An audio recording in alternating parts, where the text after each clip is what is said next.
संघर्ष सच्ची घटना पर आधारित। बहुत दिनों की बात है। रामनगर गांव में एक दयालुनाथ नाम का पहलवान था।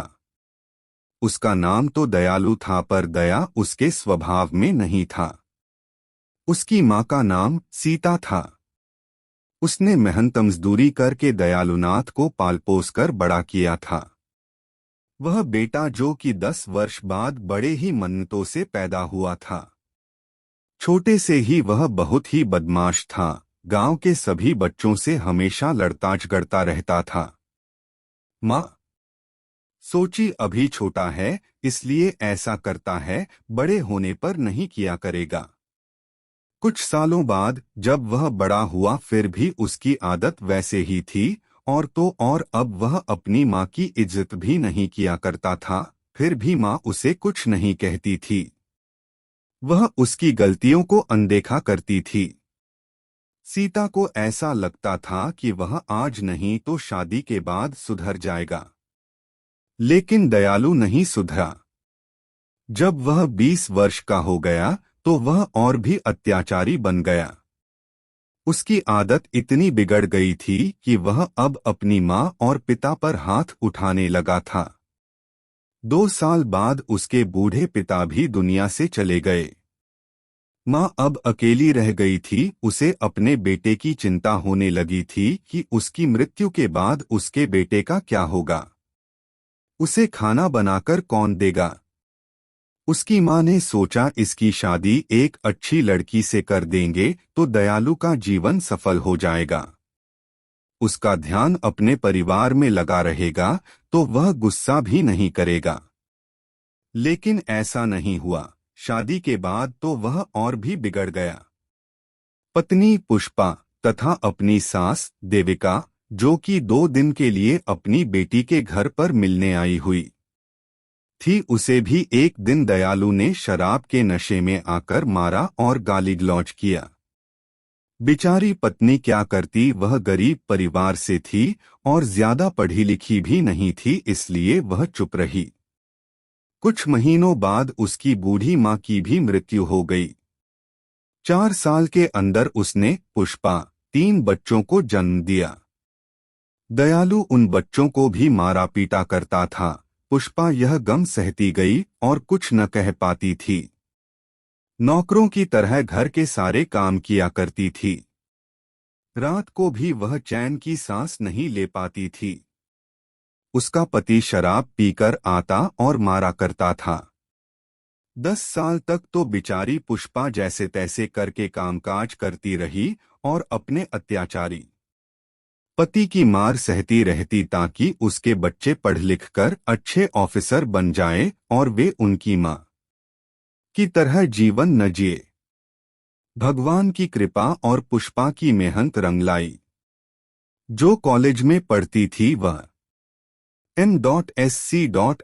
ईयर में प्रथम आई। उसकी मां का सपना पूरा होने लगा था। उसे अपनी बेटी पर गर्व था कि यह एक दिन बड़ा मुकाम हासिल करेगी। अचानक एक रोज उसके पिता शराब के नशे में घर आए। अपनी बड़ी बेटी रीना को बुरा भला कहने लगे और मारने लगे। रीना पढ़ी लिखी और समझदार लड़की थी। उसने जैसे तैसे करके अपने आप को बचाई, यहाँ तक कि माँ भी उसे बचाने आई तो उसे भी मारा। यह देखकर उसके दोनों भाई चुपचाप एक कोने में बैठकर रोने लगे। रीना अपनी गलती के बारे में पूछती है कि मैंने कौन सी गलती कर थी। सीधा कॉलेज से घर ही तो आ रही है। पिता शराब की हालत में जोर से बोलते हैं, मैंने अगली बार तुम्हें राहुल के साथ देखा तो समझ जाना। रीना मध्यम स्वर में, राहुल मेरे कक्षा में पढ़ता है और वह मेरा अच्छा मित्र है। पिता मैंने तुम्हें इतना बड़ा क्या राहुल के लिए किया है कि तुम उसके साथ चली जाओ। तुम्हारे ऊपर और तुम्हारे शरीर के ऊपर सिर्फ मेरा ही हक है, इसे मैं किसी और के हवाले नहीं कर सकता हूँ। रीना और उसकी माँ यह वाक्य सुनते ही चुप हो गए और अपने मन में सोचने लगे कि ये पिता है कि हैवान। रीना अब इस घर में एक पल के लिए भी नहीं रुकना चाहती थी, क्योंकि हर रोज के नाटक से वह थक चुकी थी। आज तो उसके पिता ने इंसानियत का हद ही पार कर दिया था। अब उसे पिताना से भी घृणा होने लगी थी। आसपास के लोग भी उनकी मदद करने से डरते थे। किसी ने उनकी मदद की तो उसके पिता पड़ोसी लोगों से भी लड़ाई करते थे। लोग उनकी मदद तो करना चाहते तो थे, पर कर नहीं पाते थे। उसकी मां ने उसके लिए इतना संघर्ष किया था, उसे रीना पूरा करना चाहती थी। एक दिन जब उसके पिता घर से किसी काम के लिए 2 दिन के लिए बाहर चले गए थे, तभी पुष्पा ने सोचा यह अच्छा मौका है। रोज रोज के झगड़े से तंग आकर पुष्पा ने रीना की शादी अपने सहेली के बेटे राहुल, जो कि उसके ही कक्षा में पढ़ता था, उससे करा देती है और अपनी बेटी को इस नर्क से निकाल देती है। उसी रात रीना और राहुल उस गांव से चले जाते हैं और नागपुर शहर में जाकर अपनी आगे की पढ़ाई करते हैं।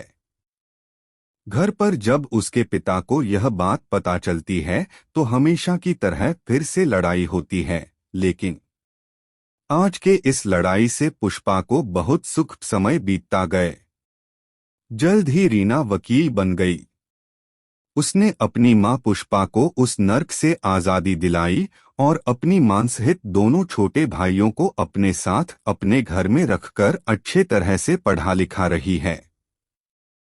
आज वे सब एक सम्मान का जीवन व्यतीत कर रहे हैं। आठ पुष्पा का यह संघर्ष पूरा हुआ। उधर उसके पिता अब अकेले अपनी जिंदगी जी रहे हैं।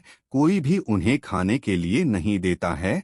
जैसे तैसे वह पापी अपना जीवन जी रहा है, या कह सकते हैं कि अपने कर्मों का सजा भुगत रहा है। इसलिए ऐसा कहा जाता है कि धरती पर स्वर्ग और नरक है। जो जैसा कर्म करेगा उससे वैसा ही भुगतना पड़ेगा।